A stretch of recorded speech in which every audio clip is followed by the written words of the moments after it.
Temperature soup. Yeah. What? Yeah. Learn things. What is this? The name of an indie band that I'm too cool to know about? I think this is we're really gonna dork out because that's big stuff if it's true. Yeah, we'll see. I guess if it's true. That's world shattering. It's 12. I have faith. Okay. We have faith in you. The Dorkening and all affiliated shows are not intended for anyone under the age of 18. The following may contain discussions or scenes that have adult situations, graphic violence, nudity, strong sexual content, and graphic language. This show is intended for mature audiences only. Viewer discretion is advised.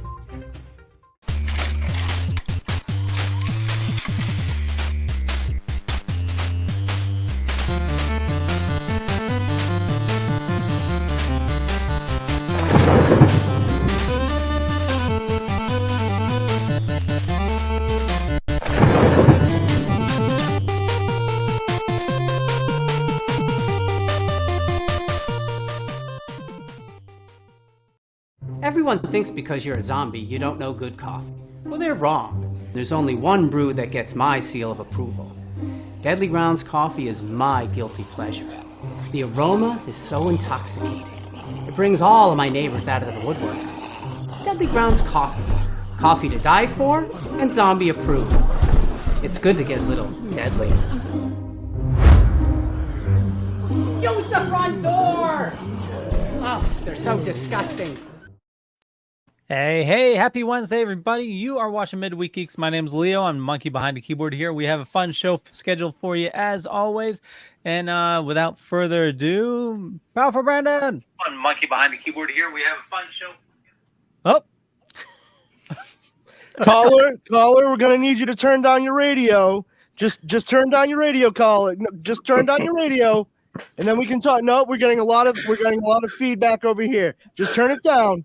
Yeah, no, you'll still be able to hear yourself. Yeah, no, just turn it down, caller.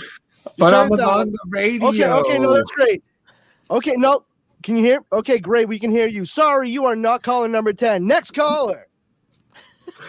Hi, everyone. Powerful Brandon here. Happy Wednesday. Happy Wednesday.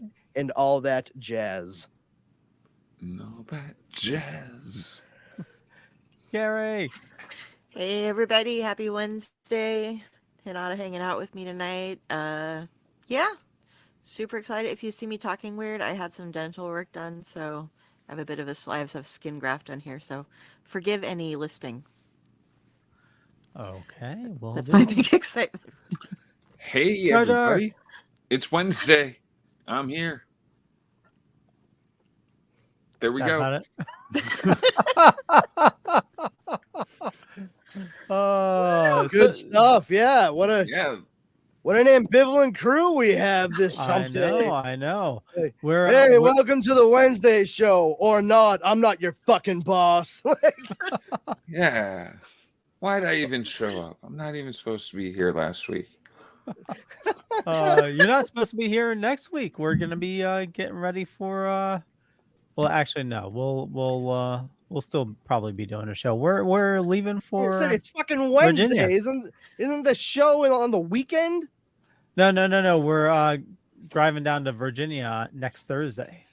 Oh, well then, that's a horse of a different color. Why didn't you say so? How far is that? It'll be 7 or 8 hours. Welcome to New England, where we measure distance in time. I'm from the Midwest. We do we hit like New Orleans overnight from Nebraska. So it just. How far is it? Oh, it's about 5 minutes that way. Wow. Thanks, Bobby. That really answered my question. Yeah. And what speed should I be going for 5 minutes?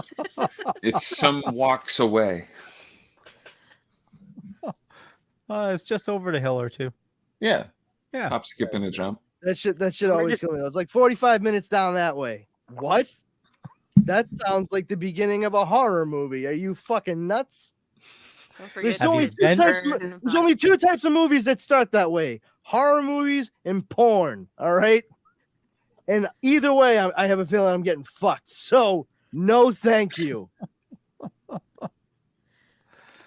Well, most of New England could be like in a horror movie anyway. I mean, Stephen King, wasn't part of his stuff out of New Part London. of his stuff. I don't know. I Dude, just one story about the Nebraska. I vast think the rest majority is of his Maine. bibliography takes place in In his Maine. home state of Maine. Yeah. But yes, but he has a lot of stuff take place in New England. So does his son Joe Hill. But there's also Lovecraft. He was a fun, happening racist from Providence, Rhode Island. There's Jaws. That was in New England. That's true. That is in Martha's Vineyard. Yeah. It's Martha's Vineyard. Until they introduced the It's not like psychedelic. it's like fucking from where I am. Martha's Vineyard is like 3 hours that way.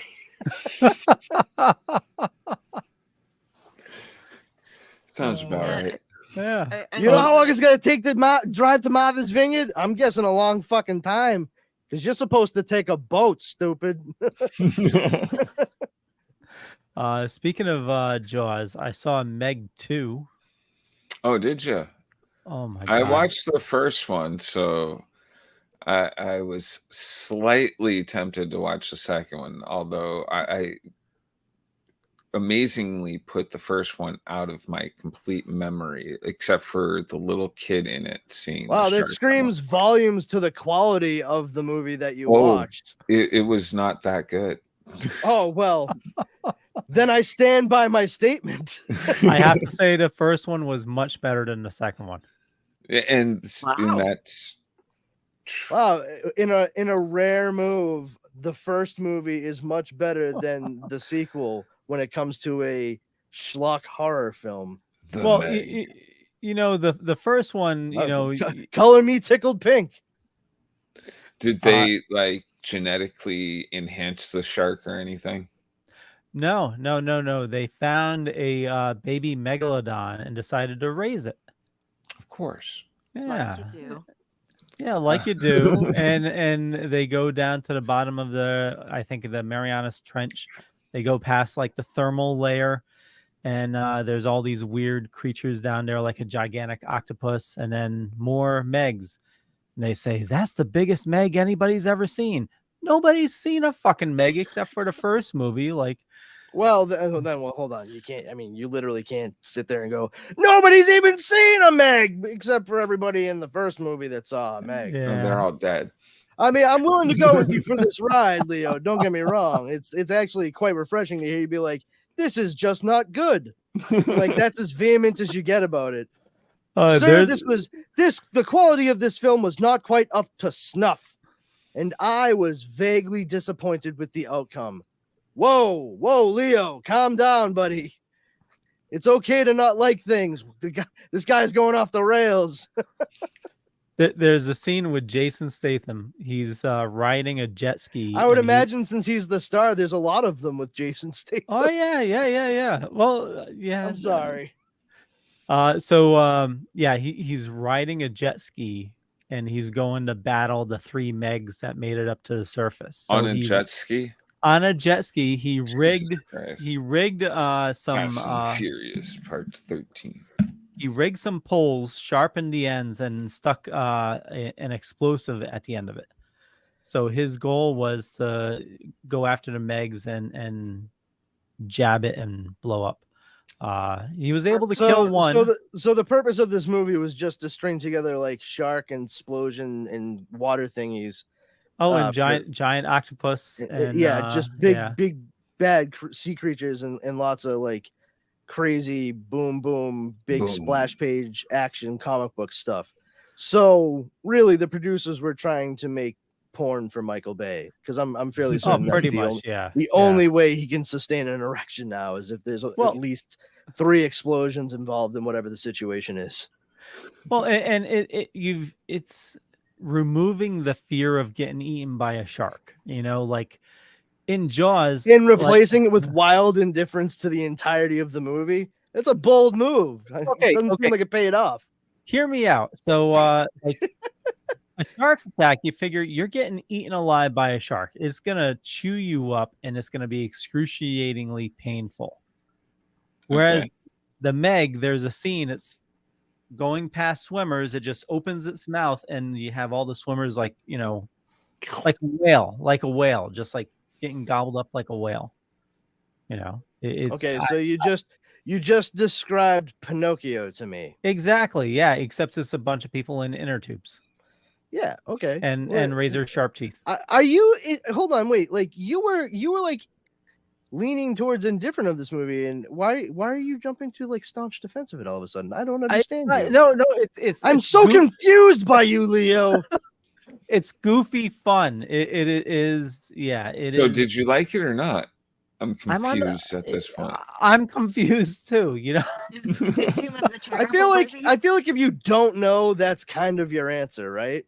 It's Like, you'd be the like, type I of, don't know if I liked this. Well, then probably you didn't like it. It's the type of movie that is bad fun. It's a bad movie, but we had fun. It was a movie.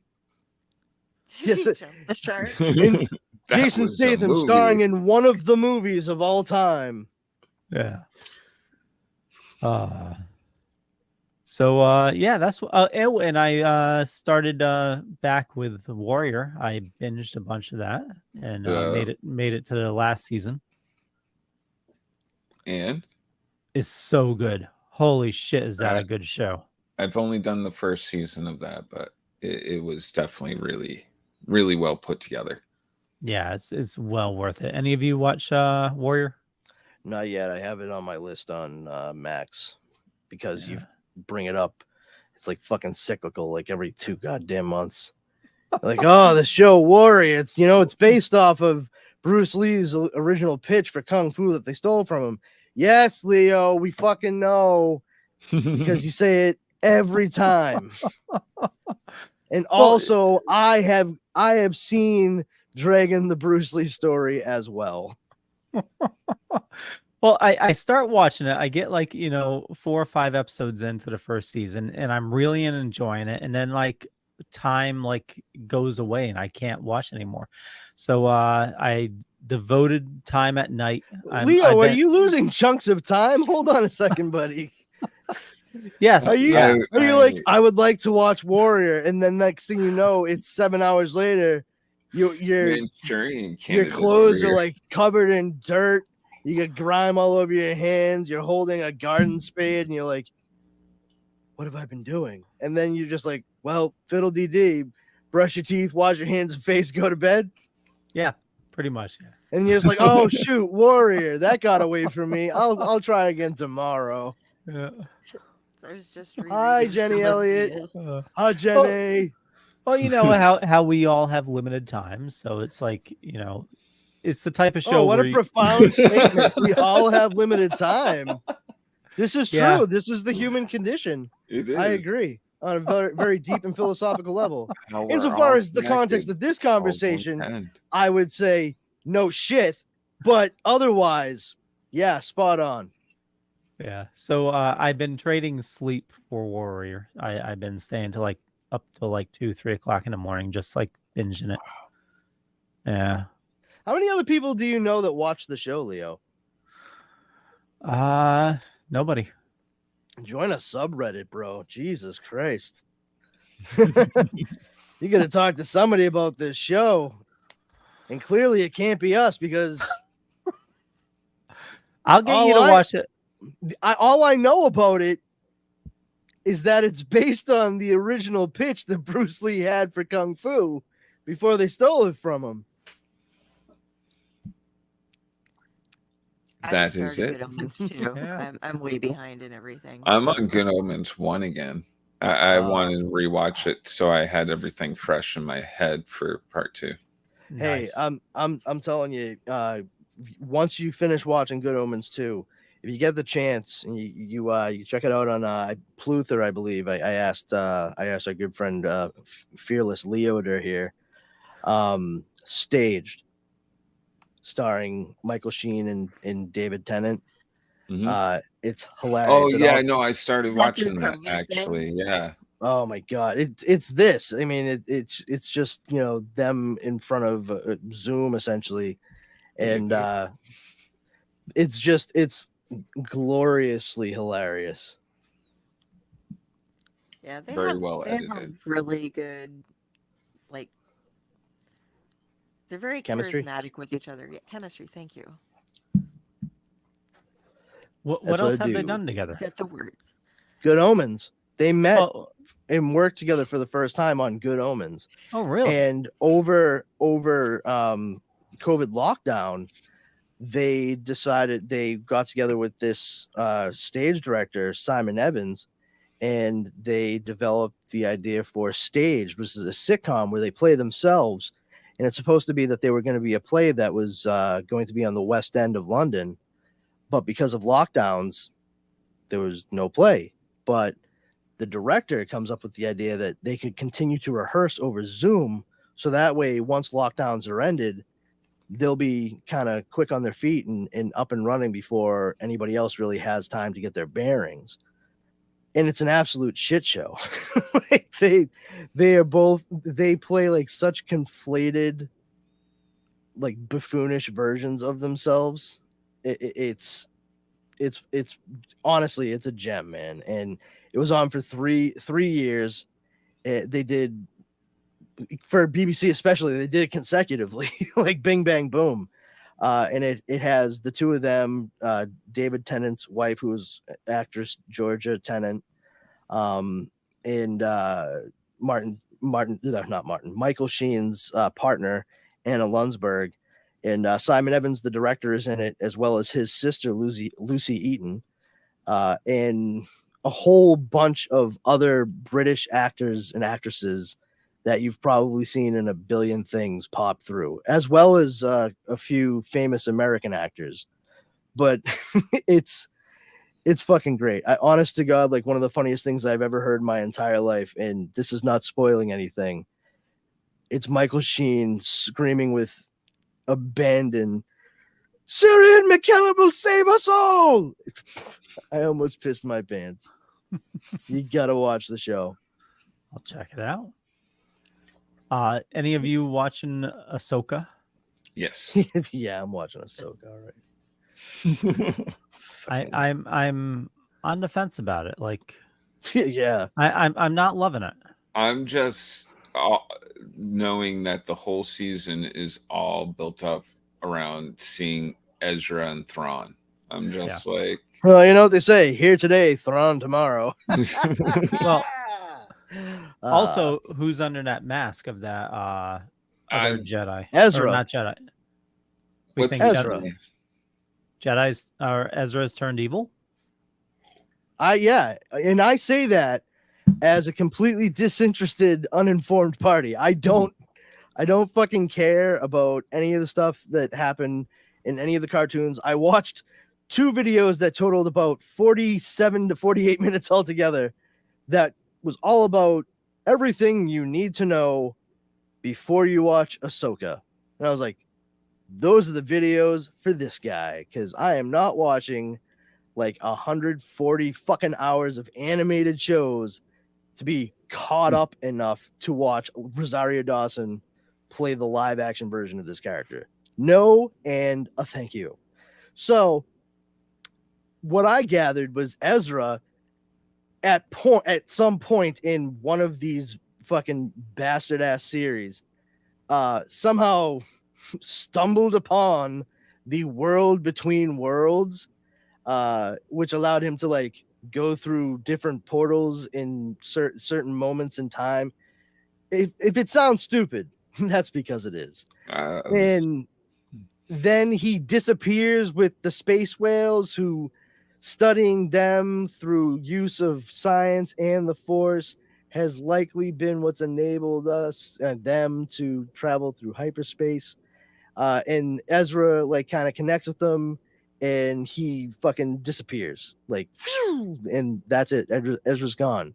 So Ezra Bridger, the guy who finds the world between worlds, and then travels to some other place that we have no idea what it might be with space whales, he is likely going to be some kind of fulcrum that shows us what's where. You know, they'll have a better idea of like what is it called? The uncharted territory, whatever the fuck it's called. The what is the uncivilized space called in Star Wars? Oh, the Outer Rim. Is that what it is? The Outer Rim? I believe they call the uncharted area Outer Rim. Yeah, the Outer Rim. Like, you know, he'll probably be able to bridge the gaps. He goes between places. Ezra Bridger. I am so fucking sick and tired of Star Wars thinking they are the cleverest goddamn thing on the face of the planet. Ezra Bridger, Luke Skywalker, for Christ's sake, Han Solo. What's the name of the next fucking villain gonna be? Darth Bad Guy? Lazy ass motherfuckers. So from my understanding, also when he used that like time travel portal thingy, that's also how Ahsoka came back, because I think she was originally killed by Vader. Yeah, he in pulled her Clone through a Wars. portal and Yeah. saved her or whatever. Yeah. But yeah, so fiddle dee dee. Yeah, I know everybody's like, Space whales. dude, every single time Leo said space whales in the past, I was like, what the? Every single, like, it just was so quick. Every single time, did he just like sneak a Star Trek joke into a Star Wars conversation? I'm like, what's going on here? And now that I see it's space whales, and it's even fucking dumber than I thought. Well, I mean, there's whales that travel through space and can go, Yeah, I'm light pretty speed. sure. I'm Light pretty speed. sure most of the description you just gave is covered in their title, space whales. Yes, Like, but they can do hyperspeed. You know, Yeah. hyperspace. Fast Oh, yeah. space whales. that shit killed me on the. Did we all? Leo, are you and I the only ones that watched like today's episode? Probably. What? Ahsoka. Oh, I watched it. I don't give a shit. Okay. So Okay, that's the spirit, Kari. I lost my shit when Morgan was like, what was it? Load the turbo laser cannon. Turbo laser cannons, yeah. And I was just like, oh yeah, that's just like regular lasers, except they're much, much faster. But I almost pissed my pants, right? Because then like 20 seconds later, which, you know, you think about the way time breaks down in fast scenes, it was probably more like 5 minutes. You know what I mean? She's like, load the turbo laser cannon. And then they finally cut back. They're like 20 seconds. There's all this action's happening, flying around. And they're like, turbo laser cannon is loaded, ma'am. And I'm like, it literally would mean, like, you would think it would mean faster laser, right? And so far, they have taken their sweet fucking time getting this thing ready to go. And then she gets ready to shoot the fucking thing at what's her face there, Sabine and Ahsoka. And just as she's about to hit it, they book it out of there. And I was like, and even further irony, she was too slow in using the turbo laser cannon. This would be brilliant if it weren't so fucking stupid. Turbo laser cannon has got to be like, that is definitely got to be an instance of like, ah, shit, I'm really stumped for what we can call this. Hey, kid, what would you call this thing here? I call it a turbo laser cannon. Yeah, you know what? Good enough. Thanks, kid. I'll just put it in now, and I'll put in a better name for it later. And they forgot to ever go back and change it in the last draft of the script. Speaking of that, the Ahsoka's ship has reached funding on HasLab. Oh, that's kind of cool. I like her ship, I have to say. Yeah, the way it what? flies... How much is that fucking thing? Whoa. 500. Okay. $499.99. Is Yep. it like the size of a fucking Power Wheels? And I could pretend I was buzzing around in it, or at least give it to a kid to do that? It is, it's 28 inches by 34 inches. So no, it is not. It is not large at all. There's no child riding around in that thing. That's sad. Well, I think it has two ships in one because you also have their little like pod. You thing are that- not gonna spin this into a positive thing, Leo. Oh, it's like a twofer. No, Oh, fuck and that you get shit. the Ahsoka figure. Oh no, that's not Ahsoka. That's General that's Hera. Hera. Yeah. Yeah. You get the Phantom 2, which is that little pod ship. What else do you get? Oh, you get a carded Ezra. Ezra Bridger. Ooh. Oh yeah, that's the other thing too. Is like, wasn't he like a little bit more towards like a late teen when he got fucking disappeared with the space whales in that fucking cartoon? Why is this goddamn hologram they keep showing him in fucking Ahsoka show him he's like fucking 33? I did a lot of growing up while I was away. Oh my god, Ezra! It's only been like 3 weeks. She's been watching the same hologram the entire time he's been gone. It was just like a really rough, like most of a month before he sent that. I wonder if we're gonna see Zeb because they've already had him in Mandalorian. Yeah. Oh, really? I have no idea who that is. This guy, He looks happy. the furry guy. Thank you for that. Furry That's guy. on me. You know what? I have no one to blame but myself. The Chewbacca alternative. Like he can actually talk. Okay, Chewbacca well, there's light. another Chewbacca band name light. dibs right there. The Chewbacca alternative. Oh yeah, that'd be a good one. Let the Wookiee win. So what else is everybody watching or playing or what are you doing? Superman, the animated series. Oh my god, my Adventures with loving Superman it. is fucking amazing. The last episode was so good. Dude, I'm just so happy that one of my biggest gripes, I guess you could say, with the Superman story as it's told in the modern era is it just I really hate how a lot of people have focused on this weird oh, he feels so different from everyone. Like, no, that's actually not it at all. Is the fact that Clark is supposed to be like a pretty decent dude, and he's like, I kind of like being by myself, but I've had good friends. I don't need a lot of them. I just need good ones. And he shouldn't feel like he's always hiding something, especially from people who he honestly does grow to love and trust.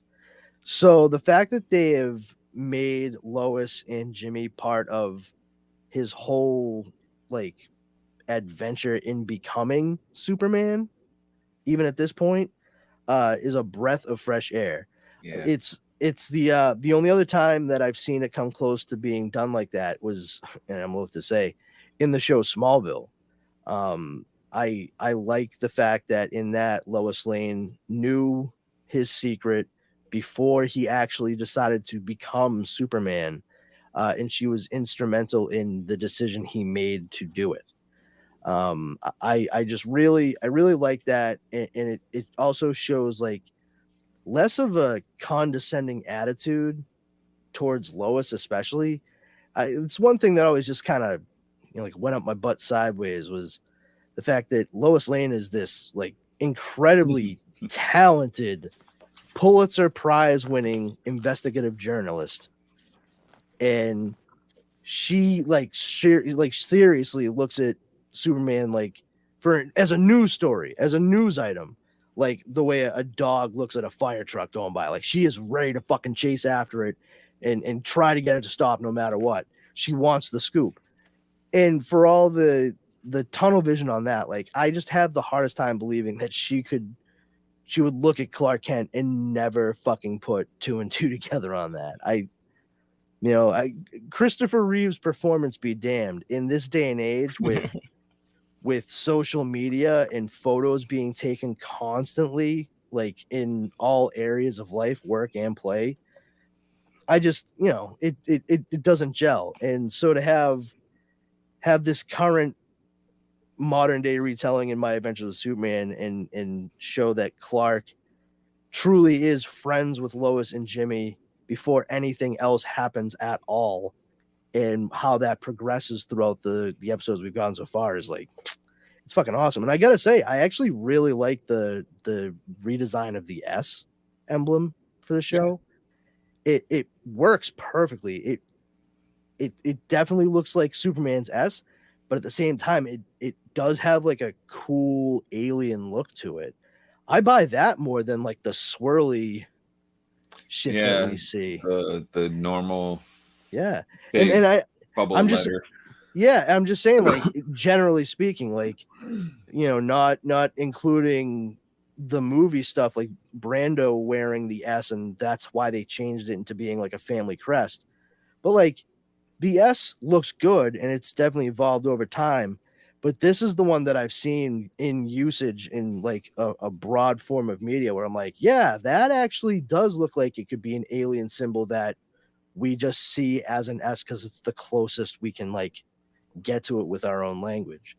It's fucking awesome. Like, god damn it. And I never would have thought Jack Quaid would have been like the best pick for Clark Kent and Superman, but he nails it, man.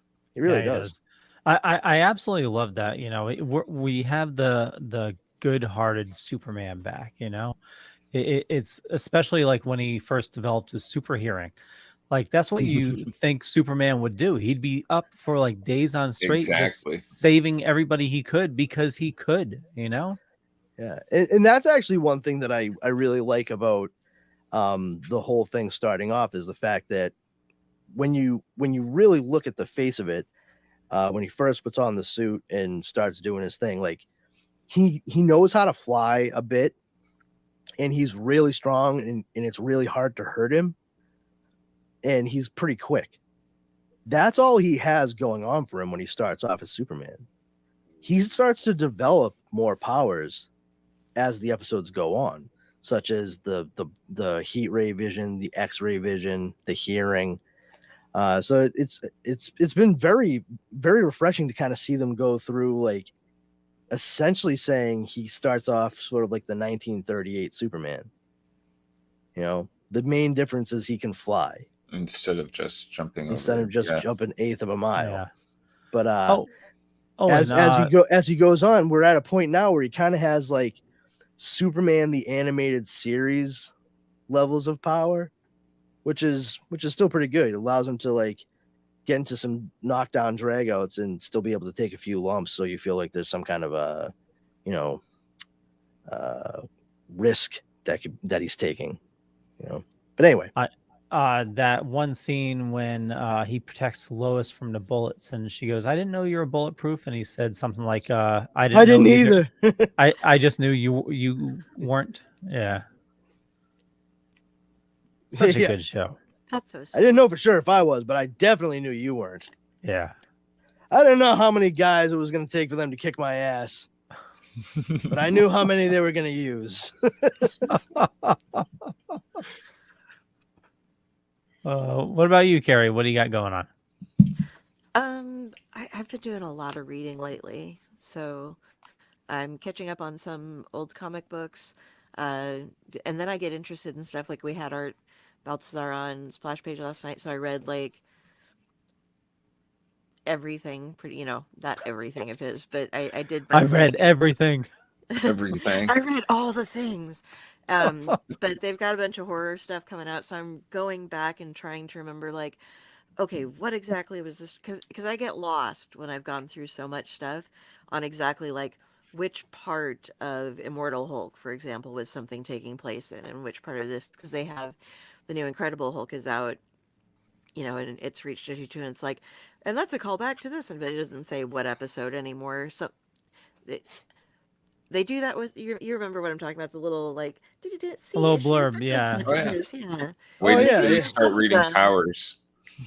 And they got rid of them in some, and so it's like, I wish I had that back. But and trying to read the Night Terrors and getting through all that. That's what I've been doing. I've been reading a lot of horror comics and then some just regular books as well, because I have a lot of authors that I follow that have been releasing new things and want to keep up with that for them. So try to get reviews out. Awesome. Haven't been watching much because I do so much reading, but I did try, like I said, I started The Good Omens too, so that I can get caught up. What's Good the stuff. newest movie you guys watched for Tomb of the Terrible? The last one we watched was PG Psycho Gorman, and then we have a list. that we're gonna Psycho be doing- Gorman, yes. It's an amazing love that movie. I love that movie. We currently have a list. We're going to be spinning a wheel, and we need to narrow it down because we have a list of like over 100 movies now to go through and choose from. And I think we need to. Let me ask you a question. You watched Okay. Psycho Gorman, right? Yes. Have you ever watched the live action 1991 movie The Guyver? I have not watched The Guyver. I know that the rest of them have. You Right. should see The Guyver. It's not good. The creature design, the costumes, outstanding. The rest of the movie, dumpster fire. But you should watch it, especially after. I mean, you've already seen Psycho Gorman, but if you had any ember of interest and amusement in Psycho Gorman, you should watch The Guyver. It was directly responsible for the creation of Psycho Gorman. I have heard things about it. Yes, we do over on Owlite Tomb of the Terrible, which is what we watch that for, and so we find that we've done. Killer Sofa is another one that I think is amazing. I think Velocipaster's Is that coming up. Killer Sofa? That's with I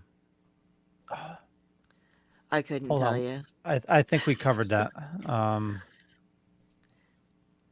It's a recliner technically because it was supposed to be My Love, My Lazy Boy, and they got sued for that title, and so they changed Lazy it to Killer Boy. Sofa Why didn't they just And- change it to Crazy Boy? because Killer Sofa popped in and they decided to we looked into that actually. Because there's no one as clever as me that was working on the production. That's why. Exactly. Obviously. That's my story, and I'm sticking to it. They are working on a part 2 though, or they were. We've been following. Oh, those so it's a guys. sectional.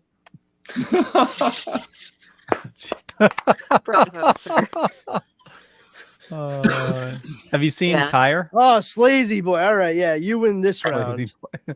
It- Uh, Rubber Carrie, or tire? or yeah, rubber. clicks. Yeah, no, I haven't seen Rubber yet. That's on the list as well. You guys will have to come and have fun with this because we just love tearing these movies up and watching, and we'll know ahead of time, every week now what movie we're going to be watching for the next week. So if it's something that you're interested in just disseminating and destroying. You ever Dragon watch The Tooth Guardian? You ever see The Guardian by William Friedkin?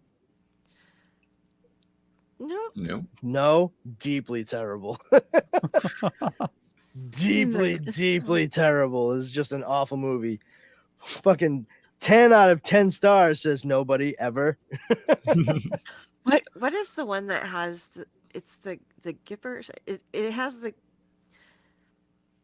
people going around camping and a bunch of dirty hippies hanging out, and then like intentionally I'm saying this, I'm not being insulting towards hippies, but they're acting No. that It's way, just and I then- feel like you've described 58 movies Yeah. far. but then like the guy who's out to get him, the bad guy wears a Ronald Reagan mask, and he's running around like he's the killer at their. I just watched Point Break the other day, but I that's can't not it. remember. It's there's You so ever much watch- you with ever- Ronald Reagan in it. You ever see the movie? and- You ever watch Ticks? You ever seen the movie Ticks? No. No. Oh man, Alfonso Ribeiro at his finest. It's so bad. You gotta check it out. How about Greasy Strangler? Oh, the Greasy Strangler. Fucking bleh. I know of it. I'm good. Okay, it's The Tripper. It was 2006, and it's a Ronald Reagan obsessed serial killer targets a bunch of hippies who are heading to a weekend long concert. But it actually has some good. I think it has. Kill this one for the tripper. Well, Courtney Cox is in it. I thought that the guy from That's not a Big sign of Down quality. House I was mean, there, but she no, was in Masters of the Universe. Jamie Hey. King, Lucas Haas, like David Arquette. There's some really interesting people in it. They were married at one time. That's probably what happened there. Actually, they were Yeah. married for a lot of time. Oh yeah, they were for a lot of time. It's just They're not this anymore, one right? time. No, It was just a big time, Brandon. it was like I- longer than the amount of time that Leo loses whenever he plans on watching Warrior, and he wakes up ever What happened? dirty, He gets immortal holding a hope. garden spade, standing in his kitchen, not able to remember exactly how he got there or what happened in the previous 7 hours. Oh, wait. Okay, so do they kill like the lead dirty hippie and then just like leave the rest there? It's like trickle down hackonomics. There was a better way to set that up, and you didn't find it. So But he at Nope. least went for it. I appreciate the effort. you go for the glory, Huck. Oh, Yeah, geez. I spent the past couple weeks reading Mark Miller books that I hadn't touched in fucking years, and I honestly got to say, as a grown man now, revisiting some of these things that I have not opened up in like 17 years, wow, just some of that shit is just not great. And I don't mean like it's so offensive, although there's quite a bit of it that's offensive. It's just it's so much edge for the sake of being edgy, and I haven't reopened Kick-Ass to read it because I probably should at this point because it has a lot more heart to it than a lot of the other stuff he was doing. But holy shit, man. There were so many books that came out between like 1995 and like 2009 that were just the most puerile, ultra violent, explosion filled shit that you could even possibly imagine in the comic industry. And we have fellows like Mr. Miller to thank for it. So Do- jog on, buddy. Any examples that you feel Wanted, Nemesis. Let me.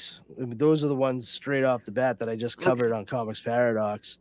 I got some others that we're going to be covering soon too. Like we're going to be doing Superior on our next one, which is a pretty cool. Yeah, it's a pretty cool take on sort of like Shazam in a sense, but it's like I'm trying to pinpoint when exactly he stopped being just like full on splash page frenzied in his writing style. Just like everything needed to be big and dynamic. There's a lot of off-screen, off-camera things essentially that occur, and there's no story logic to follow it. I feel like he did hit his groove. We haven't quite caught it yet. But he's also made some misfires even after that point in time where I feel he was making some good, better moves at any rate. Because he did this one book called Chosen that he eventually renamed to American Jesus and took it from being this 3 or 4 issue standalone series to being the first part of the American Jesus trilogy. And so it became American Jesus, Volume 1, Chosen, and it's all about this one kid. And then you go 2 and 3, and I'm like, yeah, sometimes you don't need to sequelize shit. You don't need to continue on. Like, if you just let a thing be the thing, the way that the book ended on the last page, there's so much left to the reader's imagination that I feel ultimately that's the best way to go, because you'll never top what somebody imagines could happen past that point, because no matter what, people will be let down. And That's what happened to me when I read volumes 2 and 3. I tells you what. But yeah, other than that, just finishing up some Star Trek Strange New Worlds, getting caught up with that, and trying to figure out what we're jumping into next to the wife and I. Not Warrior. Shut up, Leo. Brandon, you would have been proud of us. We all pronounced his name, Mark Miller's name, properly last night. It was Yes, we had to correct. But we got it right. Yeah, it's it's not like the biggest deal, but I mean, it's just like one of those names where it makes sense to look at and be like, oh, it's Millar. But I've read and heard interviews with him, several, where he said like it's Miller. It's pronounced Miller, and I'm like, oh, well, if I ever happen to meet him, I'll make sure to say Mr. Miller and not, hey, Mr. Millar, how's it going? I don't know why I would be talking like Sully, who hangs out smoking Newports outside the Packy, but there it is. Well, I'll tell you, ever since they got rid of the fucking menthol in these Newports, it's like picking up a fucking stick off the side of the road trying to smoke something. It's fucking stupid. You fucking suck my dick, Baker. Oh, yeah, no, menthol is a flavor. Yeah, it's called delicious cigarette, you fucking cocksmoker. I just did an impression of like 50,000 bald white Irish dudes in South Boston. Oh, yeah. Like 2.5 years ago. Straight up. Guys going out fucking driving to New Hampshire every fucking week now, buying Newport 100 so they can put the cigarette out halfway through, stretch it out that much further. I've seen it. I'm just saying. It's right before my very eyes. These guys might as well have been like, "Now we never met before, have we? Watch, half a cigarette. I saved the rest for later. Okay, bye." So I know I had this as the thumbnail. I just want to cover it real quickly because I'm finding it really exciting. But LK-99. I'm sure you've all heard of it by now. Oh yeah. Well, I actually remember the first time I saw it, right when we went to start this episode. Yeah. Yeah. Wait, that's not a band opening up for Sum 41? No. So I think you're lying to me. Reports have been coming out. Reports have been coming out of South Korea that a lab has been able to create the world's first room temperature superconductor. So we're still waiting on verification on it. But essentially, a superconductor creates the little floaty magnet thingy that I'm sure you've all seen with like the...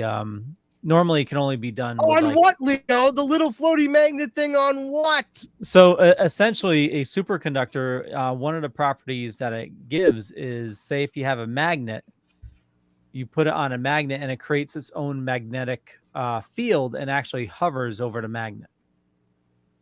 But they've only been able to do this in near zero temperatures or like extremely cold temperatures. Cold brew. Yeah, cold brew. But basically, a superconductor is a way to transmit electricity without losing any electricity or heat.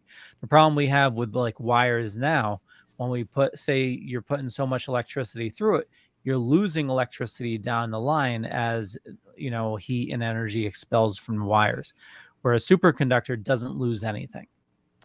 Cool. Yeah, or warm. Yeah, warmish. Yeah. So what's the implication? Well, so if this is true, which we don't know it is, and just real quick, how they've developed it is using a copper-doped lead oxyapatite. So essentially, from my understanding, it's like lead with a phosphate and oxygen. Apparently, it's like a simple combination of elements that made this possible. They give the actual proper mixture, and they've released this information.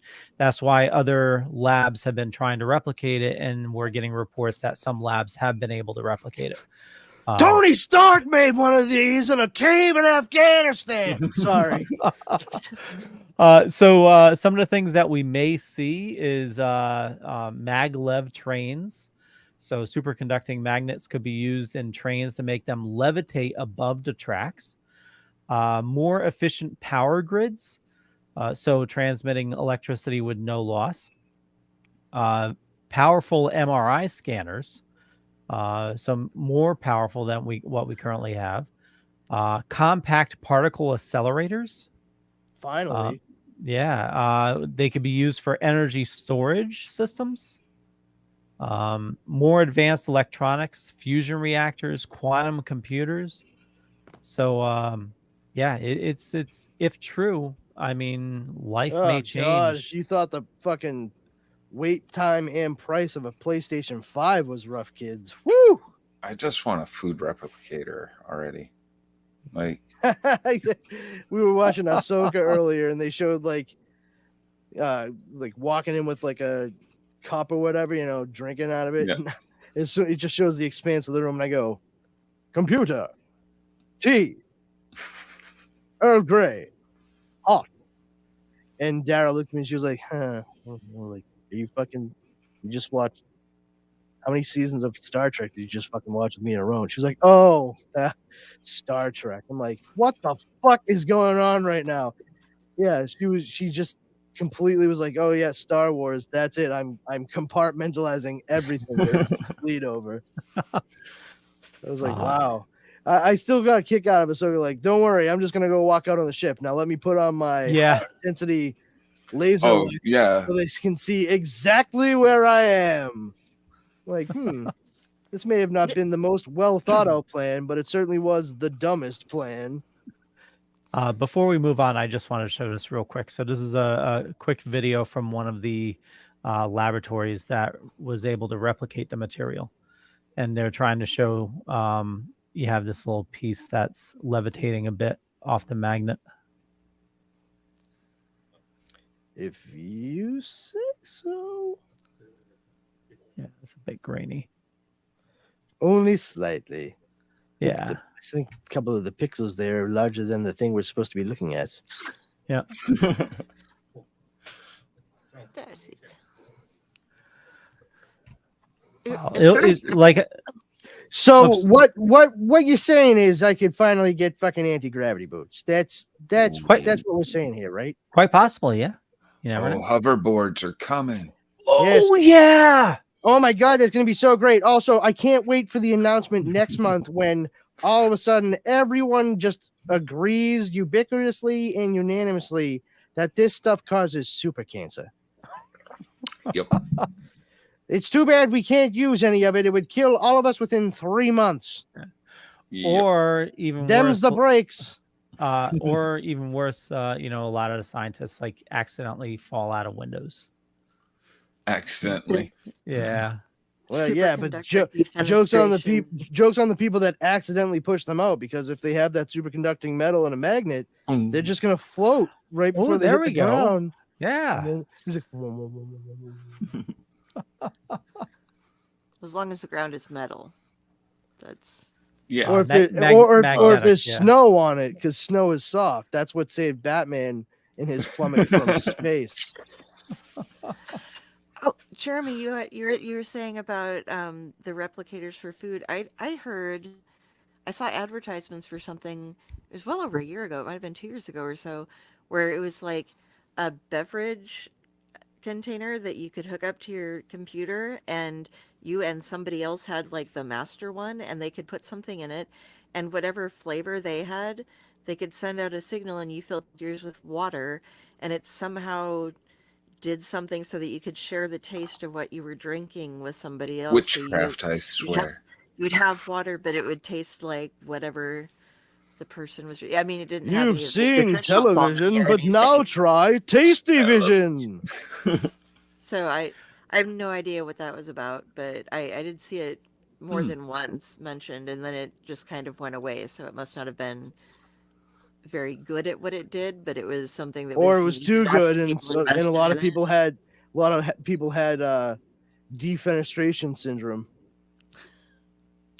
Defenestration is a fancy word for being thrown out of a window, guys. Thank you. They did it in Yes. Prague 3 times, although one technically they were dead first and they launched him out. But that's why I'm really impressed with Prague. How dare you? Great This man was not killed by being thrown out of this window. Oh, I'm sorry, I didn't. He was strangled and then thrown out the window. Well, He was that's already worse dead. though. You understand how that's worse, right? So, Kari, you put some images on here for Baldur's Gate 3. Oh. What do you got there? Okay, so you had brought up Baldur's Gate 3 that you were playing it, and I was like, oh, I love the setting. And they were talking about how a lot of people got into the game, the video game, because they were into playing it in D&D, and Faerun, which is where Baldur's Gate is set, is my favorite campaign setting ever. So I just found it really neat. They went ahead and it's on the D&D.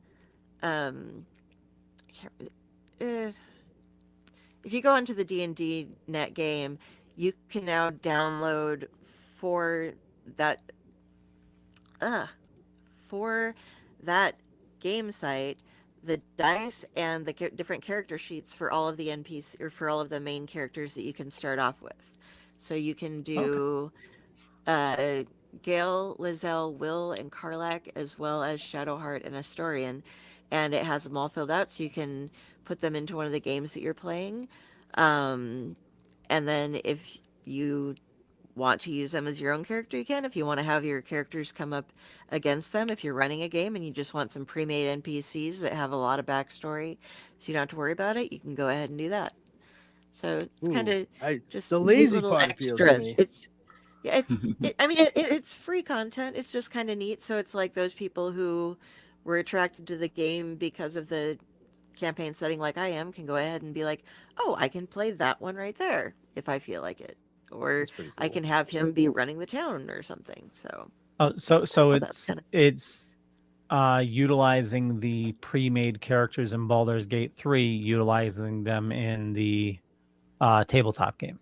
Is that it? yeah, and Okay. it's going ahead and giving us all of their information and a free digital dice to go ahead, and for those of us that want to tabletop it instead of playing the video game, we Okay, can have those nice. characters directly set up. So Yeah, that's one of the things that Baldur's Gate did, is they give you actually preset characters if you're not comfortable with like building your own character at all or just want to get into it. They have pre-made D&D characters for you. Or you could just go through and create your character with all the in-depth, all this, I think, is the 5E rules. Is that it? yeah, that I'm not as happy about, but I'm a 3.5 girl myself. Yeah, I was going to but say that's a different edition than I'm used to. but there are easy ways for those of us who play like on Roll20 or something to convert 5th ed to 3.5. You just, it's a lot of it is rolling the same number of dice. They just changed a couple things, like instead of having all of these skills be separate, they just lump a bunch of them together and give you one thing that you put in points for, or they changed a little bit of how the combat system works. But I like what they've done with this new Baldur's Gate, in that they're letting the people who are it's teaching people who play the video games how to play the pen and paper game, and for those of us who do that, it's bringing us back to where we can like hop in. Unfortunately, it's 5th ed, but we can get that content and use it however we like. For those of us who are smart enough to do a little math conversion. So Yeah. Yeah. And speaking of things that are lumped up but absolutely look fucking terrible. What'd you guys think about the Rebel Moon trailer from Zack Snyder over on Netflix? Because literally my first reaction, I sat there and watched it with Dara, and as soon as it was over, I said exactly what I posted as a status on Facebook. It looks like Sucker Punch 2 desaturated kitchen sink dumpster fire. My God. Do we have a shot, a scene, a clip real quick of Scott Glenn saying, "If you don't stand for something, you'll fall for anything"? Because if so, then guess what? You've legitimately just recreated an entire sequence from Sucker Punch. That's it. Ooh, still don't so much understand that movie. desaturation of the images. My God, I love how bland and colorless everything looks. Zack Snyder, your absolute mastery of not showing things that are vibrant really gets my fucking gears going. Jesus Christ. Like it doesn't know what type of movie it wants to be, you know? Yeah, because the biggest problem was the fact that they let Zack Snyder near the fucking computer they typed the script on. God damn it. Every single time it's written by Zack Snyder, I'm like, oh boy, here we go. It's just basically going to be Visual Masturbation Fest 2023. What the hell is this guy just wearing sweatpants and a Ghost bug spray? sprayer? Contact. Oh, not even that. It's just like a Home Depot like bug sprayer. It looks like he's wearing something from Idiocracy. I bet he's got Crocs on. Welcome to Walmart. I love you. Yeah, and dude jumping off the there's your fucking girlfriend. cliff or whatever, or the guy jumping off the cliff. I'm like, okay, cool. Like, I've seen Avatar. Stop it. Just fucking stop. I wonder if he connects the thing's tail to the back of his head. Jesus. And enters the Matrix. My name is Neo. I know Kung Fu. Show me. Oh my God. Fucking, yeah, just what a. And then it's the Princess Bride. I do think it's funny that they had. What's the name of the mercenary dude who sided with Daenerys for a while there in Game of Thrones? You know, what I'm talking about? Yeah. Not Jason Momoa's character. No. After he was dead. I think she like slept with him. Yeah, the guy, they totally changed characters. Like, Yeah, both of the guys that played that character are in Rebel Moon. yeah, and they look nothing alike. No, the first guy was the guy that played Ajax in Deadpool. He was like a blonde, like Ed Screen. Ed Screen, the Ed guy Skrein. that played Ajax. He's the one that played the long-haired version of that character when he was first on the show. And then this guy that took over is Michael Huisman, who I know him. The only other thing I know him from is Orphan Black, that was on BBC America, which starred Tatiana Maslany and was an excellent science fiction show. If you get the chance, check it out, kiddies.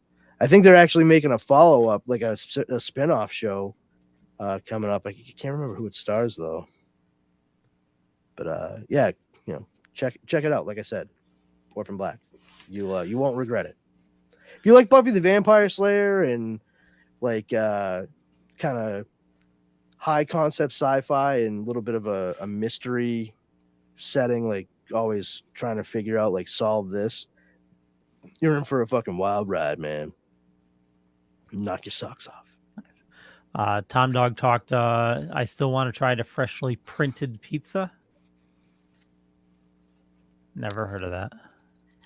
I think he's talking about digital printing since we were talking about the food Yeah.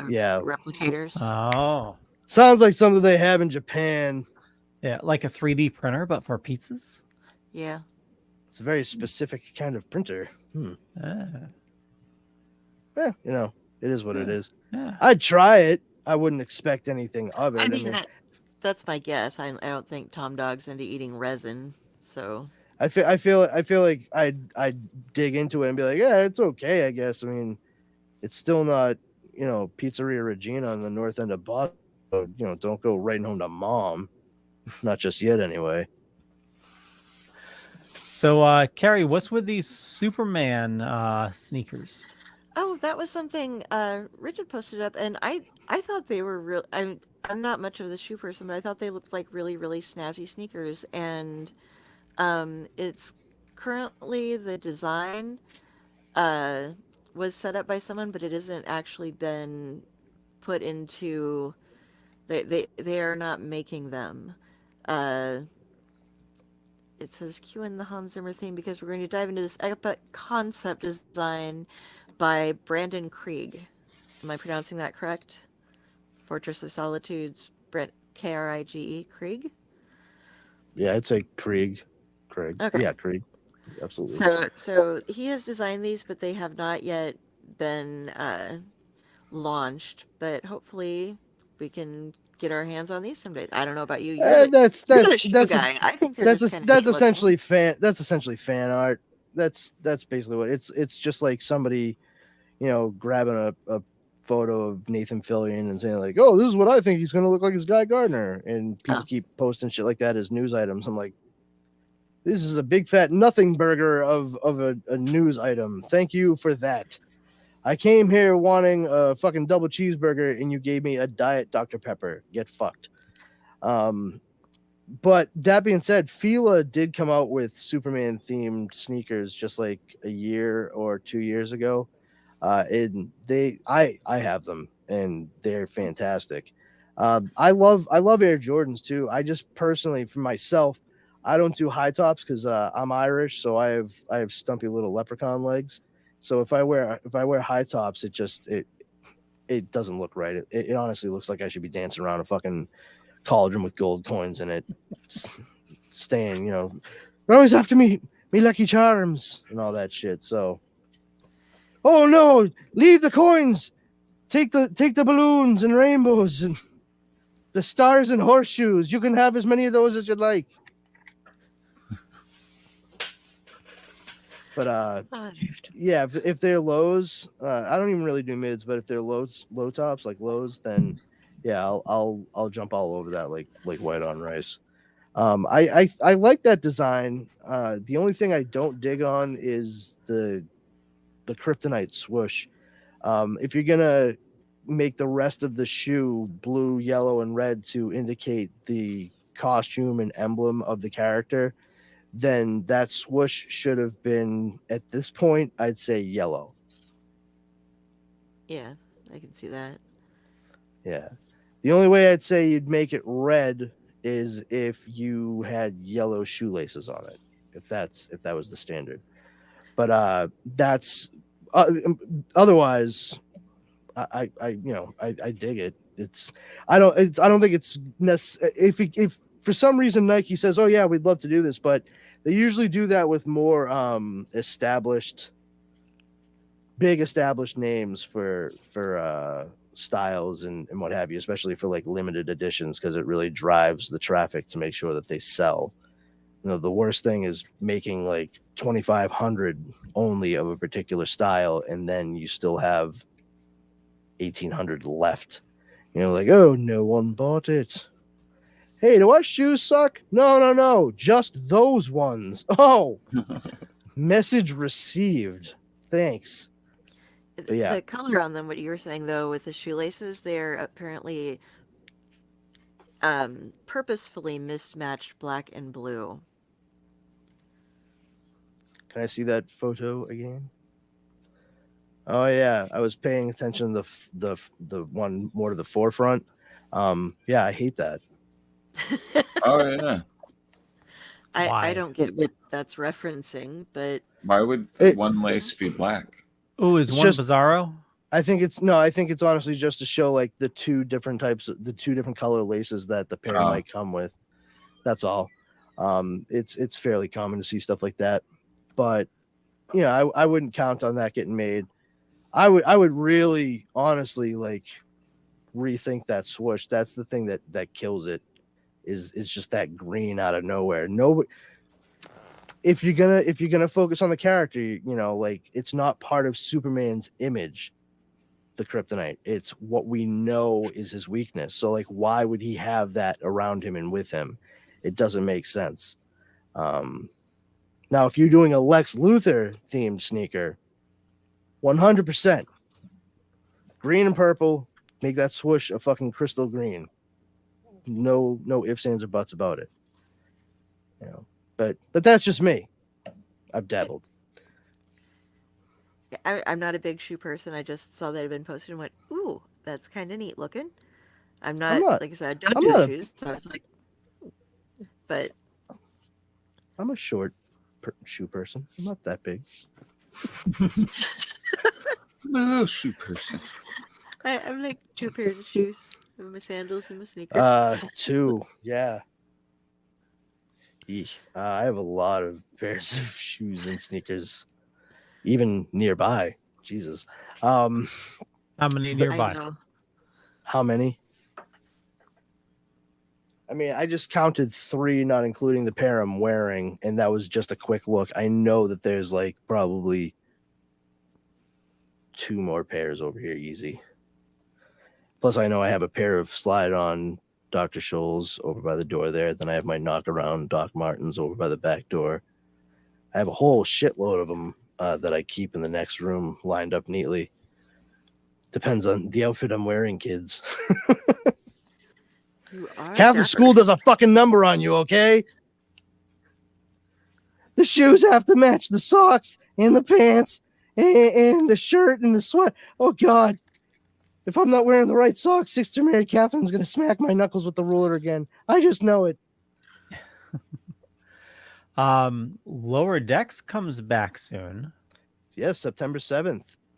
Going to be a good time. It was pretty cool watching Strange New Worlds and seeing that they have a fun little crossover episode with Lower Decks involving time travel. Yeah, and those old scientists. Those old scientists. I'm so mad at that. I was so fucking mad, because it was so good. It was like it was legitimately clever. And when he finally said it at the end of the episode, I was just like, "Oh, you fucking jerks!" It was right in front of me the whole goddamn time. Well, Yeah. I think that was the title of the episode too. Yeah, that's why I said it was right in front of me the whole goddamn time, gotcha. Leo. So for those of you that do not get the joke, the Kirk series was referenced as TOS, or the original series. No, it is referenced as Yes. Star Trek TOS. That's how we audience members and fans refer to the original series of Star Trek, Star Trek TOS. But in universe, in Strange New Worlds, especially as it was established by Boimler from the animated show Lower Decks, he calls that era TOS. And they're like, TOS? And he says, yeah, those old scientists. And that's the name of the episode that they have the whole crossover in when he accidentally travels back in time. Not a big spoiler, but Jack Quaid, who does the voice of Boimler in the cartoon, plays the live action of him in the episode. And the woman who does Mariner's voice on the show plays the live action version of her as well. And they entitled the episode "Those Old Scientists," and it wasn't until like the very end of the episode that he makes reference to how he views that era, and I was ready to punch my television because I was like, I should have gotten this. It went right over my head until the last minute. Fuck everybody. Like, Star Trek got you. it was a really fucking good episode though too. Like, Yeah, I lost my shit. Riker. I lost it. I lost it, dude. I actually, before the show, I stopped and explained to Dara how, like, I made sure she understood that Riker sat a certain way over chairs in Next Generation. I was like, it's just really, I know it seems like nothing, but it's really important that you understand that. And then we watched the episode, and like, that's all it was. And she was like, I got that 7-minute explanation for that 2-second scene. I'm like, you've been with me for 15 years. I don't know at this point why you would be surprised by that in the least bit. If anything, I should be disappointed in you for being surprised. How about that? How's that grab you? Yeah. Fucking Uno reversed up in this bitch. Well, and he sat that way because he had a his medical back. condition. Yeah. Yeah. He had a bad back. Yeah, no, I explained. I wasn't going to give the explanation here on show, but yeah, like. Okay. Didn't Wesley Crusher also start doing that? Yes. towards- And the funny thing about that is, Will Wheaton started doing it because he was trying to emulate Jonathan Frakes because he was like, Jonathan Frakes It's cool. is cool. And Jonathan Frakes is like, yeah, my back hurt. That's why I did it. I'm tall enough that I could do that, and so I did. It was a lot easier and more comfortable. And yeah, Boimler just Jack Quaid. And I gotta say too, Jack Quaid is a lot fucking taller than you realize. Like straight up, that dude, I don't think I realized he's like 6'3". And they do a really good job of making him look a lot more slight in The Boys. Especially when you think about the fact that he was based on a character named Wee Huey. But yeah, you see him standing alongside a lot of the people in Strange New Worlds, and he's actually like 2 inches taller than Ethan Peck, the guy who plays Spock. They play with the camera a lot, but they do just a couple of wide shots with the two of them, and they have like a bio bed between them in the infirmary, sick bay, and I'm looking at him like, oh my god, this fucking dude is like, he's a beanpole. Holy shit. And it's so weird too, like watching him in different angles. I'm like, oh, okay, so there's Dennis Quaid, and there's Meg Ryan, and there's Dennis Quaid, and there's Meg Ryan. He looks like such a like amorphous amalgamation of both of his parents. It's sometimes, for me, knowing his parentage, it can pull me right out. I want to say jarring, but it distracts me occasionally. I'm sure I'll get used to it the more I see him in things. The guy's talented, and I'm all for seeing him show up in more stuff. Well, it seems like he's showing up everywhere now too. So let's see. He's known for Hunger Games, Spider-Man Across the Spider-Verse. I just watched that, by the way, the new one. Scream, Logan Lucky. Yeah, The Boys, Star Trek Lower Decks, My Adventures with Superman. Yeah, he's the voice of World. Clark and Superman for My Adventures with Superman. Yeah, Lower Decks, like you said. Yeah, Batman Long Halloween. He also was doing like stuff with a comedy troupe for a long time. He's like really, really good friends with this comedian Danny Jolles. I don't know how to pronounce his last name, so I apologize if I'm butchering it. But it's Jolles. And I only became aware of that guy because he plays a sort of secondary to tertiary character briefly on the 4-season show Crazy Ex-Girlfriend from the CW. And he's a stand-up comedian. He's fucking hysterical. Like, he is very funny. And they used to do stuff together. And Jack Quaid, actually, it was kind of cool seeing it just recently, like, threw out on his like Instagram stories and stuff that his friend Danny Jolles has shows coming up, and everyone should go check him out and shit. So it's really cool seeing people like that doing what they can to like pump their friends up and everything too. So he has a new one they're working on right now, Heads of State.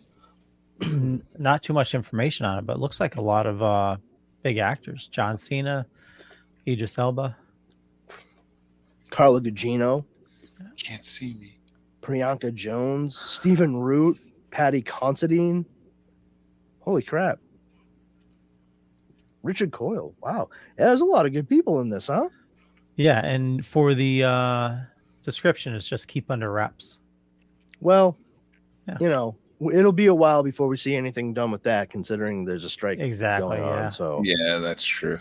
Get ready for a whole lot of reviews of shit we liked 4 years ago, kids. Yep, exactly. It's time, we're gonna all check out Gotham Knights now.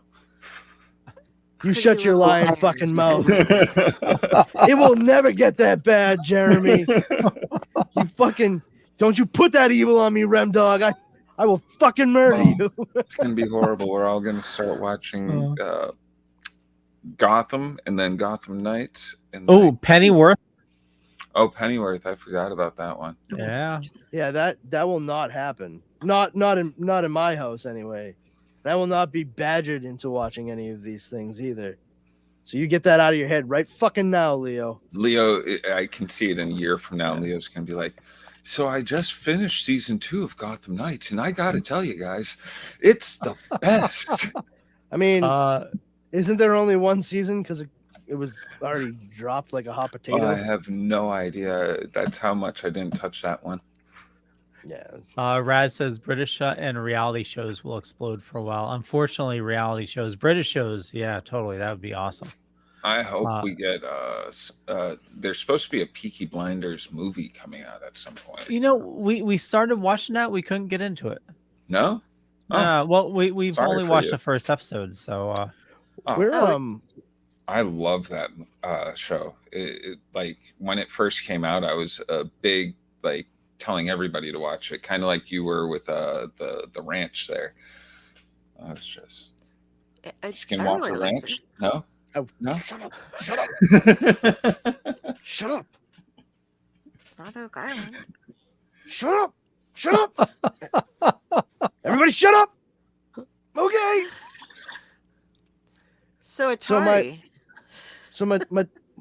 Oh yeah, Otis, Atari. Ooh. Atari. What's happening? What happened with Oh, you Atari? didn't see that? Long. Okay, so Pong was released November 29th of 1972 for Atari. And it's only been, 51 years in the wait, but they are now releasing a sequel to it called Comp 2. I'm assuming it's Comp. Oh, I thought you were talking about the Atari Plus. I'm sorry. Oh, Oh. no. I was That- like, I hold put a on. link- There's a. This is I all put a news to link me. to Yeah. I saw the the ad. trailer for the game. Yeah. And there, Oh. but it's still basically that you just have the little ball going around, but it's exploring larger areas. You as the ball escapes the paddles and goes off to explore the universe. But I love the way they describe this simply because it's still just a fucking ball bouncing around and avoiding obstacles and doing things. It's kind of like they just took Mario or somebody and replaced it with a Pong ball. But there's cerebral puzzling. The simple 2-button controls belie complex and compelling gameplay. Use your reflexes to think ahead and master 30 tricky levels. Hidden collectibles on the map push you to explore every inch of the creatively rich, minimalist environment. Bounce between emotions, Comp 2 is an enigmatic story of doubt, fear, and self-acceptance, told wordlessly with simple animations, effects, and the game mechanics themselves, a surprising twist based on the classic Pong.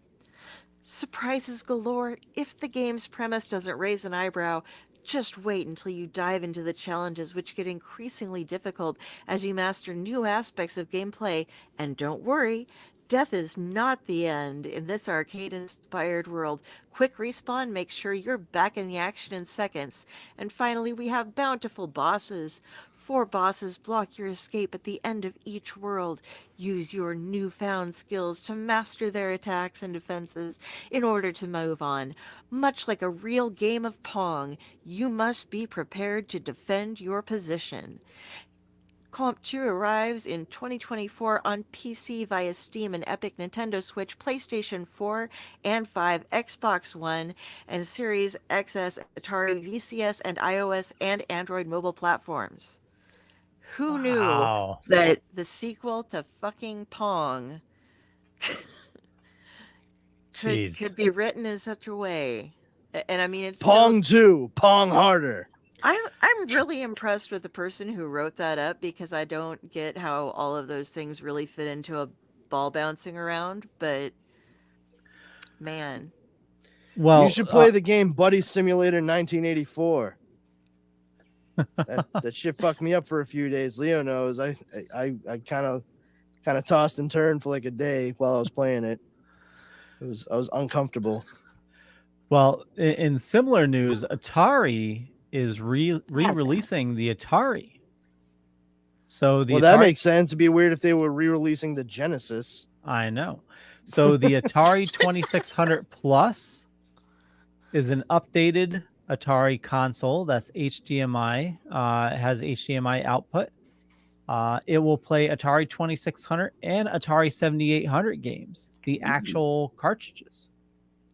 That's kind of cool. It's not just fully loaded with like 100 games. No, it comes with a 10-in-1 cartridge, but you can put your old Atari cartridges in it and play it. Has the same layout So as. this is for a select bunch of people. Yeah, for all 17 of those folks, man, this is their time to shine. I think my sister still has. We had when we were little, and then. Well, now we just need to narrow down the other 16 people. She had 2 of them because she had 2 black and white TVs, and she had all the same games, and so she had them set up on 2 different racks, and then they'd pull them out when she was in college and set up and played. You couldn't really versus so much on a lot of those games, but they would both play the same game to see who could get further along and stuff with it. So. It's kind of fun. So she's 2 of the 17 people technically. I love that fucking re-releasing the Atari to play old Atari games on. I mean, yeah. What the fuck is next? Are they going to be releasing a brand new electric abacus? This is fucking stupid. Electric abacus. Well, all the math of a regular calculator, but 3 times the work. Well, they re-released the Nintendo and Super Nintendo, and people bought it up like a no. They released loaded loaded collector's versions of those systems. This is here's a system, and hopefully you have games to play on it that we made 43 fucking years ago. But otherwise, good luck out there. Leo's been waiting. Who is this for? Yeah, it's for assholes who see a fucking Star Wars spaceship toy and go, $499.99, though. I think there's a second ship in there. So, I mean, it's not. I have to say the price of the console is not bad, though, if that was what it was. Yeah, because you can't, but considering you can't get any fucking games for it. Oh, my God. Well, you can buy them on eBay. Yeah, and how much do they cost? Kind of a cool thing, once again, for those 17 people, because you can now hook up your Atari to a Today TV. Yeah. Other than trying to mod it. Yeah. I think they are coming out with new homebrew games too. Oh, really? Huh. I don't know what that means. Homebrew games? What so like an indie game. Yeah. So okay. I got you. So you can buy. Actually, no, they're re-releasing. You can buy Berserk. I did not have discussing the release of an Atari 2600 on my nerd bingo card for 2023. I did wonder, not sucks at for all. you. Check that out. That is nice looking. Yeah, that's slick. Oh, and the games are only $30. Yeah. All right. Yeah. With the paddles, $39.99, you can get a bunch of the paddle games. Let's see, 4 games. They'll use for the Pong one. Breakout, Night Driver. Ooh, I had Night Driver. Cannon Bomber, Video Olympic. What fucking year is it? What is happening right now? Jesus, Mary, and Joseph. Get to the chopper. Ooh, Chopper Command. Yep, that's what I was thinking of. I was like, ooh.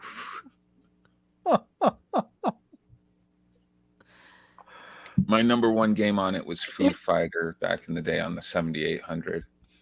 I never had the 7800. I'd get woken up in the middle of the night because my mom would be playing Space Invaders, and like she'd have to go to the bathroom, and they'd just be like, Kari, and I'm like 6. Yeah, what do you need? Sit down and play this for a couple of levels for me because I was good at it too. So she's like, I have to go to the bathroom. So, like, my parents had the dumbest rule where we were only allowed like a half hour of play a day. Oh, look at you. I can only play for a half hour a day. Must have been nice living in your fucking palace, huh? I was only allowed to play video games on my Nintendo on Saturdays and until about 2 p.m. on Sundays. Wow. Yeah, and then I grow up that and is see kind of tough. I grow up and see all my friends like who played video games whenever they wanted, and they get all excited about video games and consoles and how much time they dedicate to learning these different moves for games and strategies. And I'm like, I like reading. That's fun. I don't have the fundamental background to play a lot of these video games that come out nowadays. I'm like, I'm stuck at like the equivalent of a 13-year-old in like 1993. You know what I mean? Like, cool. I can't do the third person thing. It fucks me up. Like, I just like I turn to the left, turn to the right. How do I pivot? This doesn't work. I have no peripherals. Fuck this shit. I don't want to play fucking GoldenEye, okay? Like, it's but no, in all seriousness, the worst. My mother though would play the fucking Nintendo in front of us during the week, play Pac-Man, using my brother's NES Advantage to do so. But we were not allowed to fucking turn it on and play it. Yeah, we were told like, oh, if you just sit there and play video games, you won't do anything else. And then my mother would sit there and play Pac-Man and not do anything else. See, I remember her like losing her fucking mind at me and my brother because we started fighting, like arguing, not drag down fight, but arguing, being little kids, because of like Super Mario Brothers or some bullshit like that. And she fucking runs, a hysterical heightened hawk of a woman, and he's like, "It's a fucking video game. Relax." Yada yada yada. I'm like, oh, fine, whatever. We were admonished, and then we were playing, and it was either me or my brother. It might have been me. It was probably me. I was just going through the parlor, and she pulled the fucking Nintendo as far out from the entertainment center as she could with the wire like almost taut, so she could then bring the wire of the controller all the way to the couch and sit there. Whereas like we would sit on the fucking floor and play in front of the TV. And we're playing, and I'm making my way to go outside, and I accidentally like hit the wire with the tip of my sneaker, and it fucking froze, and then caused the Nintendo to need to be reset. And she lost her ever loving shit on me because of a video game. And this was probably one of the first instances in my life where I was just like learning how to be a smart ass, because I didn't mean it in a sarcastic way, but I was genuine in my query. But I thought you said they're just video games and they don't matter, so we shouldn't get upset about them. And she was like, get the fuck outside. I'm like, yes, absolutely, ma'am. Outside is where I'll be. Don't even worry about if I need water. I'll just use the fucking hose. Not a problem. See you later. It's 1:00 on Saturday right now. We're in Charlestown. I will see you at 7:33 when the lights come on. Where am I going? Oh, I can't answer that question because I don't know. Bye. Those were the days. So that's why I get the biggest kick out of like the kids nowadays. Like, Jesus Christ, you guys didn't have the internet or mobile phones or any of the cool stuff we have nowadays. What would you even do back then? It's like, kid. My parents needed a commercial on network television at 10 p.m. asking if they knew where their children were because of the time it was at night. We were fucking fine. Please believe me. Yeah. We were having our own adventures. And the best part is there was no one there to record it. Mm-hmm. We use our imagination, kids. Well, I mean, imagination can be synonymous with marijuana in some instances, I suppose. Not this one. Not this one at all. But in some. Yeah, we were fucking fine. We had action figures, cartoons on Saturdays, and being told to stay the fuck out of the house until it was dinner time. Yeah. Raz, we work. But I'm reading my book. Bring your fucking book with you. Get the fuck out of the house. Oh, All right, I guess books are portable. Yeah, you know what? Good note, Dad. Good note. Raz says we walked uphill for 8 miles both ways to play Commodore 64 in the neighbor's fallout shelter for 30 minutes every Saturday. I still try to figure out the math on how my father walked uphill both ways. It's on Yeah. an island that was really bendy. Why don't you take the same way home? How'd you? But wouldn't it have been downhill at one point? It just doesn't make sense. If it's uphill one way, it'd be downhill the other. There was a large valley between us. Fucking circle that you had to travel in. Jesus Christ. Parents were divorced, and you walked from dad's in the morning and to mom's after school. Oh, there you go. There we go. Sure. Different saw that. houses. Yeah. Gravity hated him because everything was just out to kill you and make you miserable back then. Fucking. I remember my youngest brother like saying to my dad, like when he was really little, he's like, I have to play these video games because I want to grow up to be a video game designer. And my dad was like, oh yeah, you want to be a video game designer? Sure, absolutely, kid. Let me tell you one of the things I've said to anyone that has ever told me they want to be a video game designer. I'll take a large regular with extra sugar. So that killed his dream. That was fun. I'm like, oh, buddy, you're a Powers now. No, I'm just kidding. My dad never said that. He never would. He was not a dream killer. But it sounds great, doesn't it? I mean, terrible, but great. So these started popping up on my feed. I wanted to get your thoughts on it. Since we were Better on not video. show us porn bots, Leo. I'm gonna be so mad. Fight box? Have you heard of the all button joysticks? Have not. Isn't that How sort do you of move? an oxymoron? Buttons. An all button joystick. That sounds like that's a D-pad. That's not a joystick. Or my So keyboard. up, down, left, right. WASD. Our buttons. Yeah. WASD, yeah. That looks overly complicated. Yeah. I'm not a PC gamer at all, so would not be for me. I just don't get it. I mean, sure. Looks like somebody glued a bunch of checkers to a fucking plastic sheet. Yep. $130 a piece. Damn. What's that? Yeah, 130. Yeah. Oh yeah, those bigger control pads are friggin' wicked expensive. I'd love to get a old school joystick one like they have for Street Fighter, but I'm not paying like $150 for control. Oh no, 8-Bit Do makes a good one.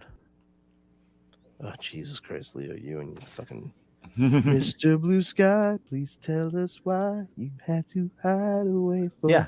They make one like the old NES Advantage. And what's that run? 120. Yeah, 120. It's for Xbox. Oh, it works for everything. Oh, well, it says Xbox One, Windows 10. I don't know. Let's see. Oh God, I didn't need clarification. I was just, it's fine. Okay, I guess we're doing this. I like the carrying case. Yeah, Nintendo Switch, Windows. It's wireless. I cannot 89. I cannot justify owning such a thing as that. I mean, it looks cool. Like it certainly harkens back to my nostalgia for like the NES Advantage we had in my house growing up. Like I love that thing. Yeah. Yeah, it's actually. What you got back there, Leo? All kinds of goodies. You want to see? And I got into the back of that car with that van with that crazy old man, and by God, he had the best baseball card collection I have ever seen. Oh wow! Yeah, you got it. I do. Wow, you play a lot of video games over in that corner. You just had to dig that up from. Actually, I've been using. I've been using it as a coaster. This controller. So money well spent then. Yeah. Well, I mean, this I played a lot of kung fu with this, so it was. Oh, you mean like the show that was ripped off from a pitch by Bruce Lee Warrior. that Yeah. eventually became Warrior on Max? Exactly. Jesus. Holy Mary, Mother of God. We made full circle. Yay! You see, it's like a circle. It's a giant snake eating itself. That sounds like Wednesday to me. All right, kids. We got anything else?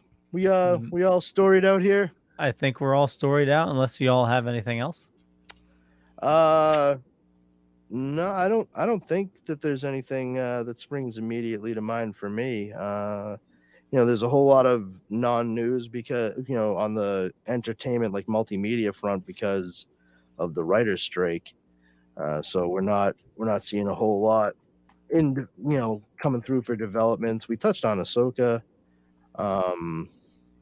Rebel Moon looks like fucking hot garbage. Yeah, I think that pretty much covers it. Yeah. Thanks, Oh. Jamie. Yeah. Well, we'll wrap things up then. I want to thank everybody for watching this fine evening. You know me, just Google me, you'll find me. I'm everywhere. But head on over to thedorkening.com. You can learn more about the Dorkening Podcast Network there. A lot of awesome people doing a lot of awesome stuff. I do a bunch of shows during the week. I'm sure Brandon will tell you about a couple other awesome ones I do with him. But I also do splash pages with Kari and Jar Jar on Tuesdays, Still Token on Wednesdays, and Brandon, we got a couple other things going on. Yes, indeed. First, we do the Dork Night podcast with our good buddy Justin Cooper, where we discuss and dissect all kinds of different Batman stories and what have you. Stories, shows, animated movies themselves, live action films. The way I like to describe it is a show where two bat dorks together and just absolutely fawn over how much they love the character, and I am also there. And then we switch off with Comics Paradox, which Leo, myself, and Coop talk about all kinds of different alternate reality tales, like DC's Elseworlds and Marvel's What Ifs, as well as different story arcs from both of those publishers, as well as stories from more independent labels. Most recently, we covered Wanted and Nemesis by Mark Miller for Top Cow Productions and his Miller World label. I think I do this. Leo, let's see, Leo. I don't know what the fuck else Leo does. He says he's the monkey behind the keyboard. Like he's always behind that keyboard. We don't see him. He just pops his head out like the fucking groundhog in February every once in a while, just to let us know that he wants to talk about a comic book he read last week. But if you want to check out any of those, you can find either one of those podcasts wherever fine podcasts are broadcast. You can stop on by for Comics Paradox and check out the website that's up and running now, comicsparadox.com, COMIXPARADOX. And if you want to come on through Facebook and check out the Powers Combined group, we're just a consortium of dorks and nerds that like to share info, news, memes, jokes, good times and laughs to be had by all. Our number one rule there is don't be a jerk. If you violate that, you will be booted immediately. Awesome. Kari. Hey, everybody. When I am not hanging out with these guys on Splash Pages and Midweek Geeks here in the Dorkening, you can find me over on the Owlite Network, where we do a bunch of shows that are all based on, well, the whole thing began with a storytelling base, and pretty much every show still keeps some element of that within it. We have Thank Cthulhu, it is Sundays, and that's a rotating schedule of shows between interview shows, sitting around sharing stories like a campfire, learning about the art of storytelling. We just ended our last season, our summer season, and we're going into the fall season. So we have a couple new things in the lineup. Some of our hosts work at a haunt, so we're going to be changing our Friday night shows to Monday night and then wrapping some new stuff in on Thursdays. And we're adding a couple of new audio and straight to YouTube stuff going in. I'll just watch the show, find me at Kari Sanders on Facebook. All my links go there. Check us out. We have our website, and you can learn all about what I have going on over there from there. So, yeah. Awesome. Senior Hey. Jar Jar. Check me out on Facebook. I'm Jeremy Courtney. I always need new friends. I do splash pages on Tuesday with Leo and Kari at 8 o'clock. Find us on Facebook and YouTube. This show on Wednesdays. Sometimes I'm on Still Token with. That's at 7 p.m. on Wednesdays. Coming in the next few weeks, please be watching my Facebook page because I will be dropping episodes of the re-education of Nancy Ann Ritter soon. And that's going to be fantastic. And we will be first watching the Texas Chain. Oh, actually, you know what? I'm wrong. Not the Texas Chainsaw Massacre. That's episode 2. Episode 1 is The Shining. So please be sure to check that out. Very cool. And where will you be next week? Oh, and next week, thank you, Leo. I'm going to be in Virginia Beach, Virginia for the Tidewater Horror Con. It's going to be fantastic. There's going to be tons of celebs like Don Yeso. Let's see, who do we got here? Don Yeso, Gigi Edgley, Felissa Rose, who I'm really excited to meet, Lucinda Jenny, tons of people. It's going to be a really good time. It's September 8th through the 10th. It's going to be crazy. Yeah, going to be a lot of fun. With that, we'll catch you later. Awesome. Bye. Free parking. Free parking. Good night, everybody.